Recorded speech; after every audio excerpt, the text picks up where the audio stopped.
I think it will, yeah. Okay, well, I'm going to try and hope for the best. I'll have my fingers crossed. All right, so this is loading now.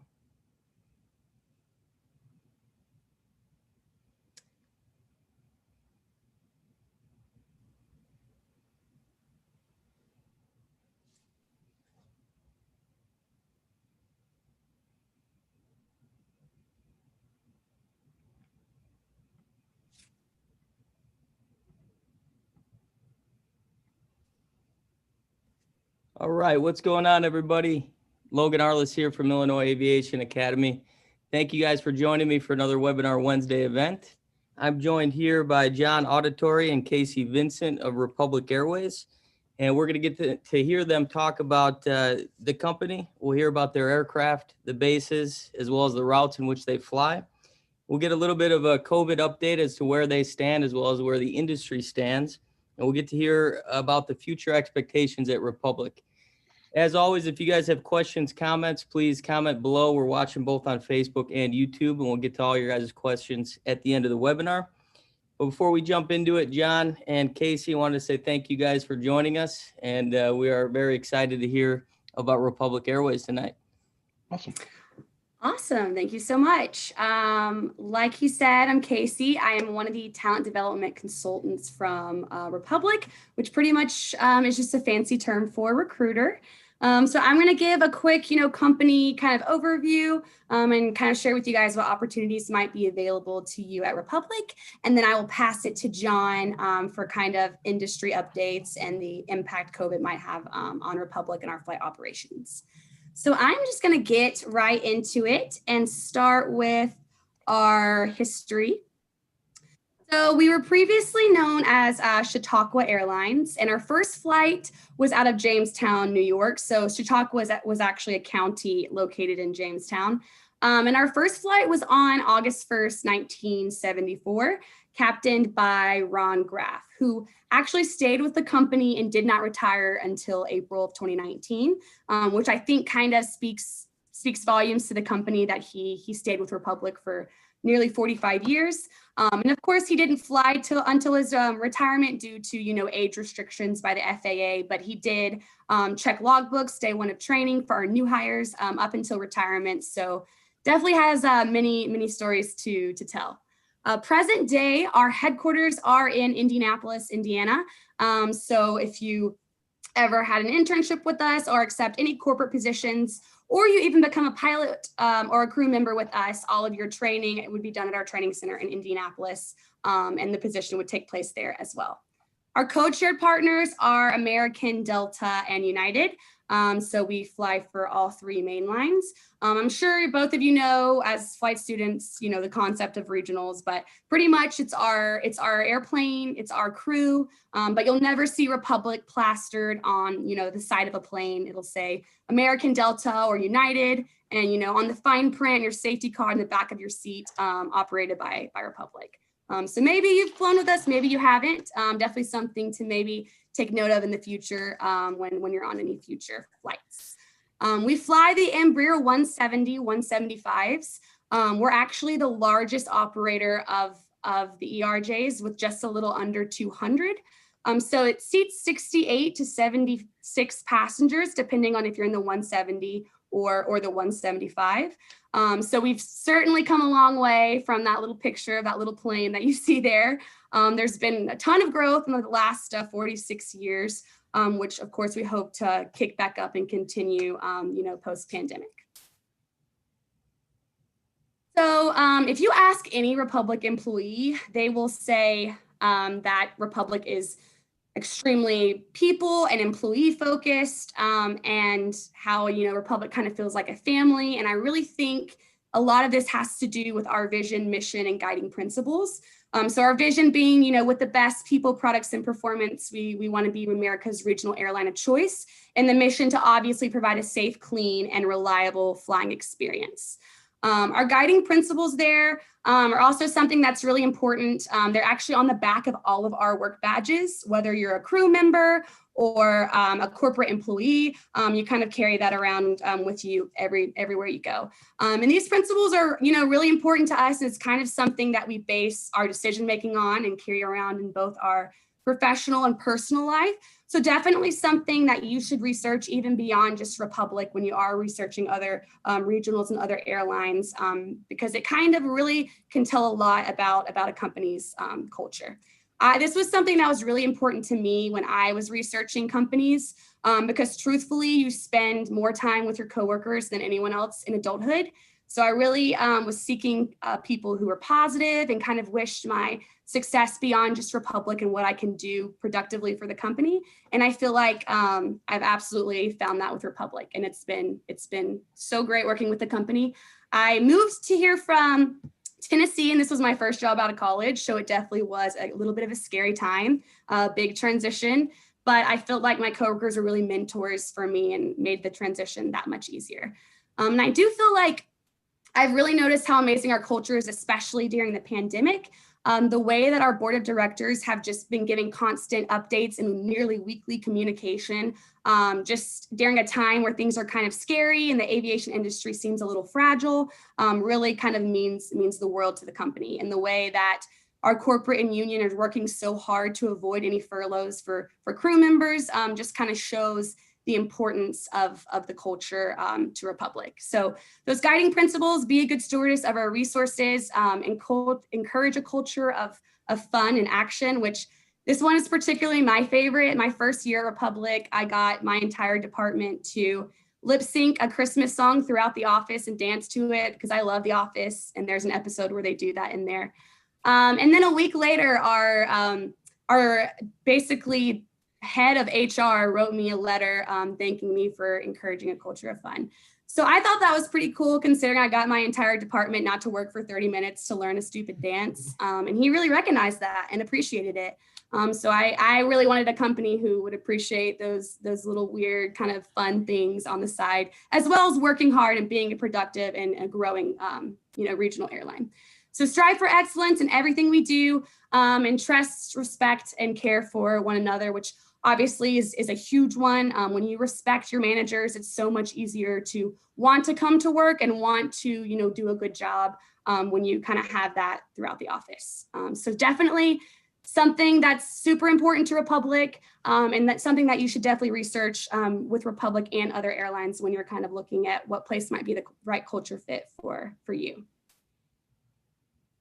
Here are our 11 crew bases. I'm going to move this over here so you can see. So the stars are our crew bases, and you'll see the lines are the actual routes. So I'm not sure how well the color is seen on your computer screen. I know virtual is a little weird, but any blue lines that you see are American routes. Any red lines that you see are Delta, and any green lines that you see will be United.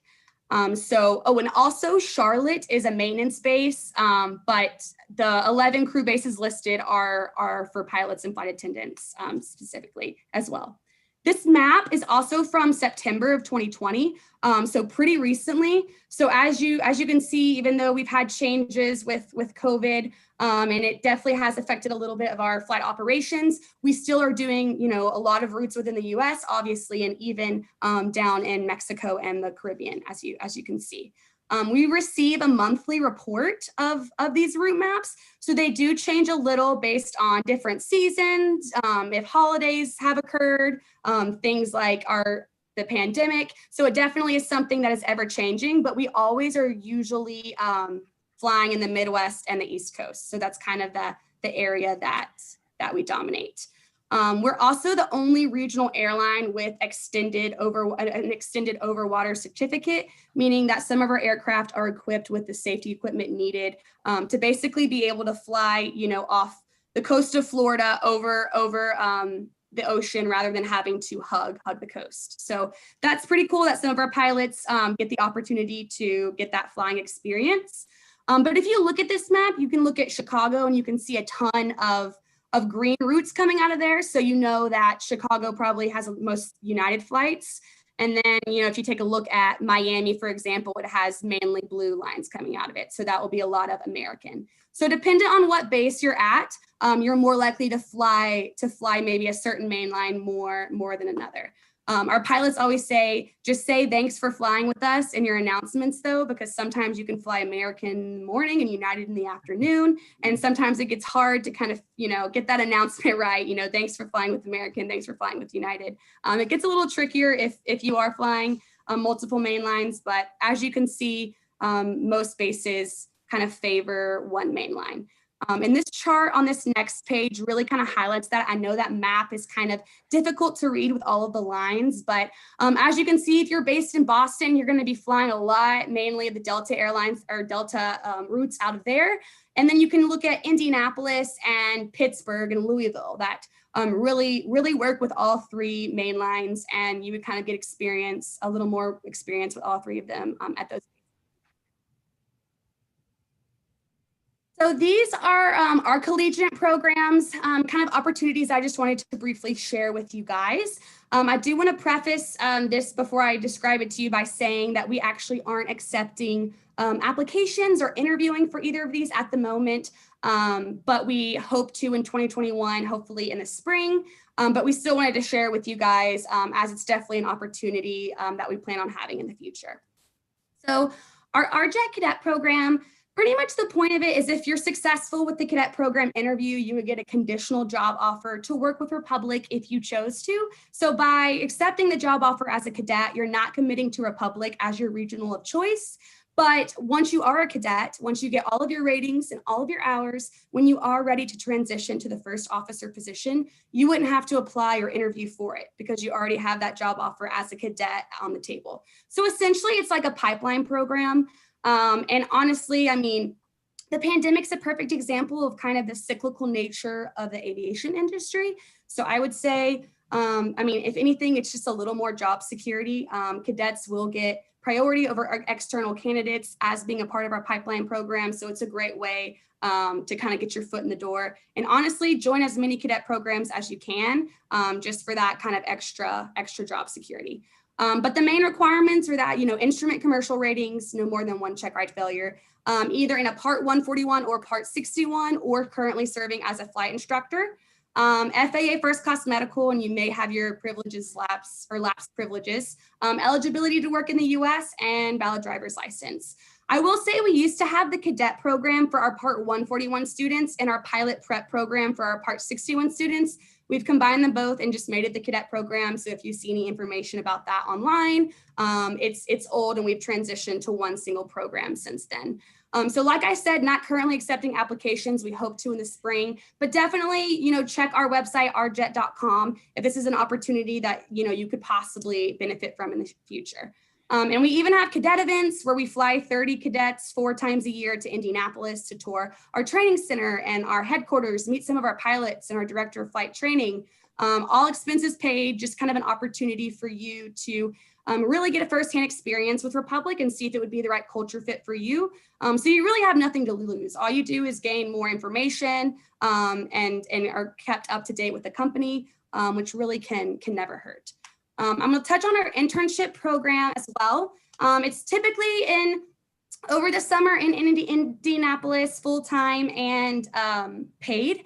I will say this past summer, for the first time ever, the internship was unpaid and virtual because we wanted to give our interns the opportunity for professional development. But obviously we weren't able to do that in the in-person space. But actually most of our interns accepted it and they found a lot of valuable experience in it. So that's definitely something to consider as all these businesses are transitioning to kind of that virtual world that we're finding ourselves in today.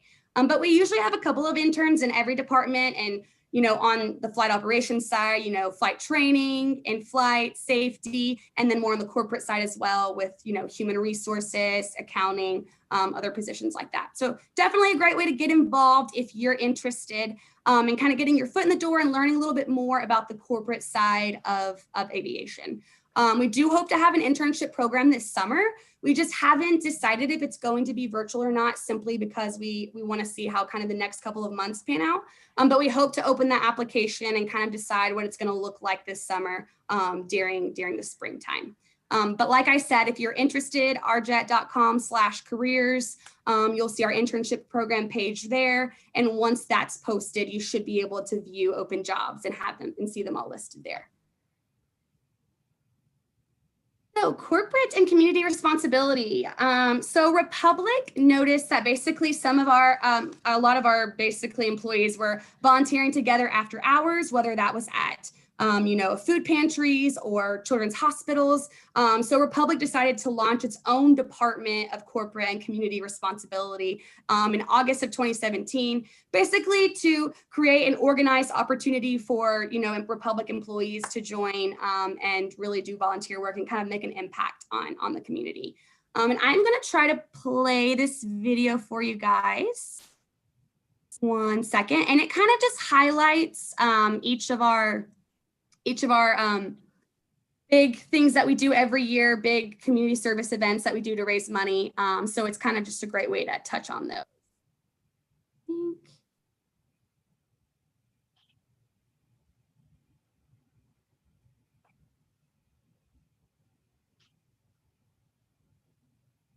One second, sorry, looks like my screen is frozen. There we go.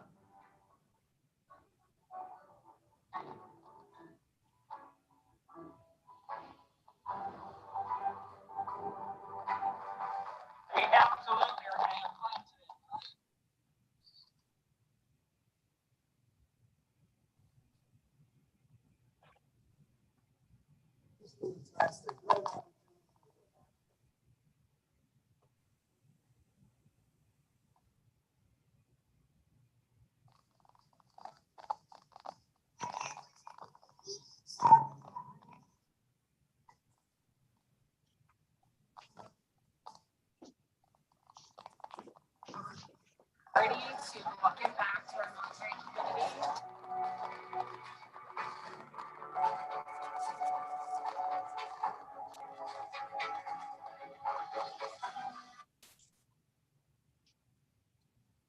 Oh no.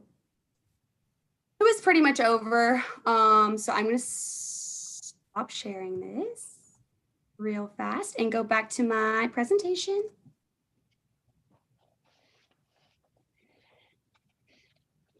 I have a few technical difficulties, right? Or it wouldn't be virtual. All right, here we go.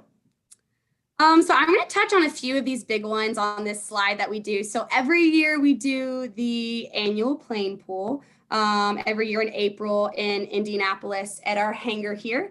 And we literally play tug of war with one of our Embraer 175s, which is exactly as hard as you would think it was. So far, we've raised $3 million since 2011, and all of this money goes to hospitals around around the state of Indiana, and is something that Republic puts on every year and is really proud to be able to raise money on their own. We also have this village in Haiti that we donate food and supplies to, but they also actually take a group of associates once a year themselves to not just to provide those supplies to them, but also, create water wells and really try to create a village that's sustainable on its own, can have its own food and have its own source of clean water, so that when we are gone and we're not there until the next year, that there really are a growing village. So it's really awesome to kind of see how far that village has come, and really how much change really our associates get when they go there and come back. They're so thankful, obviously, but also grateful for the opportunity to help out. So I haven't gotten a chance to go yet. Absolutely something that I plan to volunteer for every single year until I'm selected. But obviously there are so many great opportunities at Republic for you to get involved, even on the crew side, based on your bases, if that's something that's important to you. And I'm personally really proud to work for a company that this does matter to, and that they do want to take all of their profits and in some way give it back to the community and make a difference. And that was something that was kind of really important to me as well when researching companies. And we've of course gone to a little bit of the virtual space nowadays with COVID. I know we had like a virtual race in June where we're trying to race through all of our bases in the US. So all of our employees were logging their miles to see if we can make it around one full loop of our bases. We actually made it around like 2 or 3 times. Kind of a fun way just to kind of get people active and stuff like that. So we're about to approach the holidays. So a lot more opportunities to come, which I'm excited about. Travel privileges. So Republic, of course, provides, dental and medical, 401k, all that good stuff. But the fun perk really is the travel privileges. And it's pretty cool because, when Republic services American, Delta, and United, you have the opportunity to get all 3 of those flight privileges, which, really you can go anywhere in the world. It's really incredible. And you can add your parents and any dependents and spouses. And if you're single, you can even add friends to American and United. It's a great opportunity to not only travel yourself, but kind of spread the love with your family and some friends as well. I know my dad's like, you're never leaving the aviation industry because once he got a taste of those flight benefits, it's going to be really hard for him to purchase a full price ticket now. But I told him I'm not going anywhere anytime soon. So he's good on that. But all travel is non-revenue based. So basically that means if, a passenger didn't purchase a ticket and that seat's just open anyways, they will just give you that seat, which is pretty incredible. I had never left the country. I didn't even have my passport before I worked at Republic. And now I've been to 5 countries and counting, and I've literally been with the company for 2.5 years. So it went 0 to 100 real quick, but this is actually my map in my room with like all my little pish pins of all the places I've gone. So obviously, if you're in aviation, travel is something you're passionate about, and Republic is a fantastic way to really do and see things, that you might not have been able to afford before. And fun fact, all of these pictures here are actually pictures that our Republic associates have taken. So it's really cool to kind of see the things that they've been able to see and do and take advantage of through their benefits. So definitely a super, super cool perk at Republic. Please connect with us on social media. Our marketing team does a fantastic job of not only highlighting associates and cool stories, but also, publishing important updates. So if you are interested in kind of keeping up to date with that, definitely would love for you guys to connect with us on there. And with that, I'm going to stop sharing my screen and pass the baton to John, who will kind of touch on, COVID updates and maybe what our flight operations looks like, and open up to the Q&A.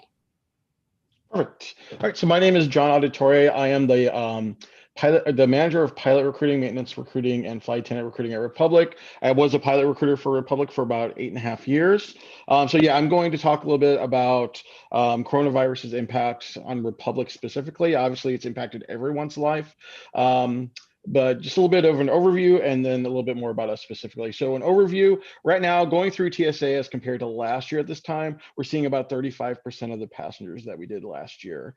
Fortunately, we've not been as impacted. Right now, we're flying about 55% of our schedule as opposed to last year.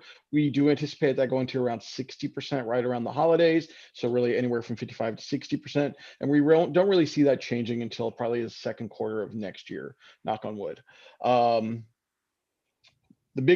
most important thing for us to do right now for our code share partners is to be as flexible and agile as possible. So just to kind of give you a specific example of that, we do a lot of flying in the Northeast. And earlier this year, the Northeast was quite literally shut down. Like you just couldn't get in or out of New York or Newark. So really fast, our partners asked us to increase our flying out of Chicago O'Hare, Dallas, Fort Worth, and Charlotte, and we were able to do that without any hesitation. So we were just really able almost overnight to adjust to what our partners needed. And that's kind of what we need to be able to do and what we need to continue to be able to do for our partners to ensure that once we're through this, that we're able to grow and that we're just a reliable partner for them.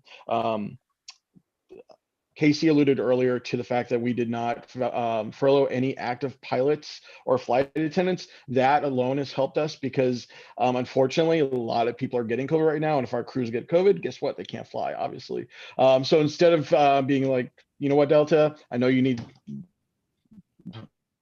300 flights to fly for you today, but we don't have the crew members for that because 200 people have called off sick today. We've been able to use the people that we would have furloughed because we didn't furlough them to go ahead and get those flights going.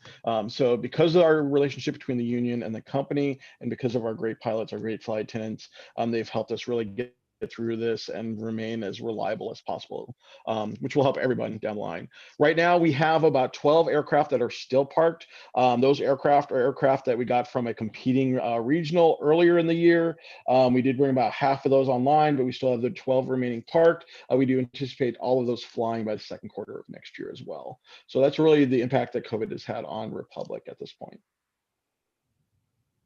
Great. Well, appreciate that. We had some questions come in that we'd like to get to. One of them being, what does the training footprint look like at Republic once you are hired on? Sure. Do you want this one or you want me to take this one, Casey? All you. All me. All right. So for us, the training footprint is anywhere from around 90 to 96 days. That includes beginning of day one of NDOC until you complete IOE. So right about 3 months, just a little bit over 3 months. Do keep in mind that if you have to do ATP, CTP, that's a week prior to that. So you want to add 7 days before that. But for us, that's really what that footprint looks like. It is NDOC in Indianapolis at our training center for about a week and a half. Then we send you home where you do systems training at home. Our company developed a program that we use for that. And people kind of get a little bit intimidated. They think they have to do some of this stuff at home, but our success rate with that part of training has been just over 99%. So people don't really fail that systems part of training that they do at home. You come back to the training center, do some additional systems training for about a week. And then for us, you bounce back and forth between Indianapolis and then either St. Louis or Cincinnati, depending which sims they put you in, because you get a lot of EFPT time in our facility in Indianapolis, and then the actual sim sessions in either Cincinnati or St. Louis. So there is a little bit of back and forth until you're released to go to IOE. Great. We had another one come in that was, what's your most competitive base to bid for?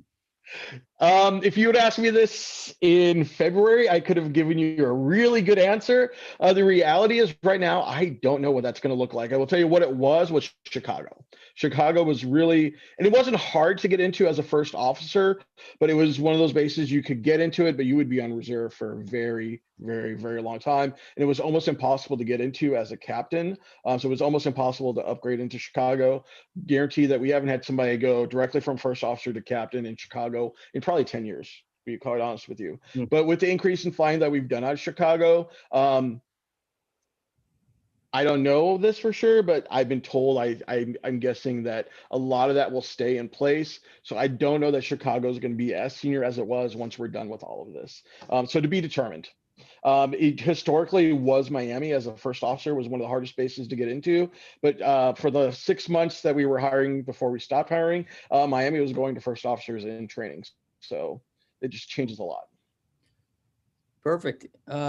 What kind of extra opportunities does Republic offer your pilot groups?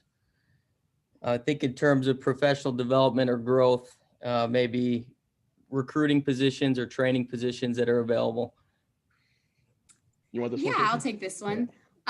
We have what's called PTAT. So basically, if you're a pilot, you can sign up to be a pilot recruiter. So at every career fair that we have, a networking social, even during our interviews, we always have one HR recruiter and one pilot recruiter present. So definitely an opportunity for pilots to get involved.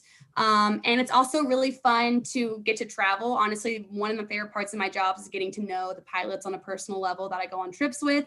I haven't really met a pilot that I didn't like, and it's just nice to just get to know my Republic associates that much more because there's so many of us. We do have all of our corporate are like chief pilots, our assistant chief pilots, and a lot of our, flight teachers and people who are involved in training are also on the line. So they are pilots as well as getting involved with, flight training and other opportunities like that, as well as, like I mentioned before in my PowerPoint, just a lot of opportunities to give back to the community and a lot of events that we do that people can sign up for to get involved in that way as well. Great. So for example, our flight ops department, almost every single manager up to the VP were or are line qualified pilots for us. So some of them still fly for us. Some, if they don't currently still fly for us, they did in the past. Awesome. Now, a question came in. I don't know if you guys could touch on this or not, but what is the biggest deficiency you see in newly hired pilots? That me? Yeah. I feel like All you'd right. be better than No, you're fine. There's nothing specific that we can point to. I'm actually doing a project right now with our training senior manager, where we're going through the DNA of all the people that have failed training and looking at what people have failed. There was nothing specific. It's a little bit across the board. Where people tend to struggle the most is if they aren't instrument current when they come in before they start training. I think for whatever reason, people tend to forget that everything we do as a 121 operation is instrument. So really getting their instrument scans in place, a lot of times people just aren't able to do that for some reason. Our success rate in training is just over 92, 93%. So we don't see a lot of failure. So it's really hard to just pinpoint something. When our hiring standards were a little bit looser, we had more people fail the sim just because we were hiring some people that hadn't necessarily had the experience to just jump right into a sim based off of what they were flying previously. Great. Another question came in. Is Republic involved in any youth programs for kids that are interested in aviation? In our recruiting field, we do a lot of like high school and even elementary school visits, kind of just to get kids involved. We also get involved in, Girls in Aviation every year and get involved in like cool swag just to kind of give them and get them excited. So we definitely do participate on the recruiting side of that, and try to get involved as much as possible to get the younger generation excited about Republic. Awesome. Another question came in. I think you touched on this earlier, but given the current situation that the industry is facing, when do you see your hiring rates going back up again? Or when do you think you guys are going to start hiring again That's for the a Cadet golden program? And I should have addressed that question. The honest answer is I don't have a solid idea. Like I have a gut feeling this is nothing like company sanctioned or anything like that. I would be surprised if we weren't hiring before the end of next year. If that looks like second or third quarter, I don't know, but I would be pretty surprised if we weren't.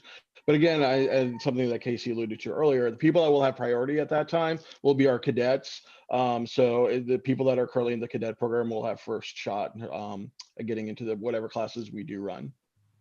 awesome. That concludes those questions. I do want to ask just one more question to each one of you guys, which would be, what advice would you give a new pilot seeking to pursue a career in aviation, whether it be with Republic or not, that wants to be successful?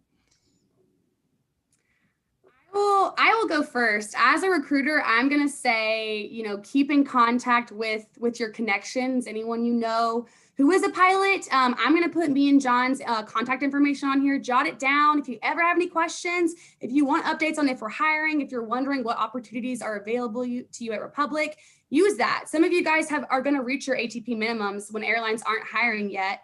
So try to get involved and use those connections that you have and continue to expand those while you can and with this time that you have on your hands. John can probably touch on like the actual time that you can be building to kind of prepare you more for training during this time. But yeah, go ahead, John. All right. You painted me into a corner. So I'm going to touch on that, and then I'm going to give my actual advice. So yeah, the reality is, if you can instruct, great. Like instructing is a great transition into any 121 carrier. We see a much greater success rate with people that have instructed. If you can get your MEI, your double I, even better, because those things will help you with your training. One of the worst things that you can do is leave school and go fly something all by your lonesome somewhere, because if you're flying a single pilot aircraft, that's great. Some of that is good, solid experience, but getting away from a crew experience, once you have to get back into that, it can be a little bit of a hard transition. Fly a multi-engine as much as you can and fly instruments as much as you can. Then my actual advice, again, two things here. One, right now, with everything going on, it would be super easy to just be like, you know what, it's struggling right now. It's going to continue to be a struggle. I don't know if I want to do this.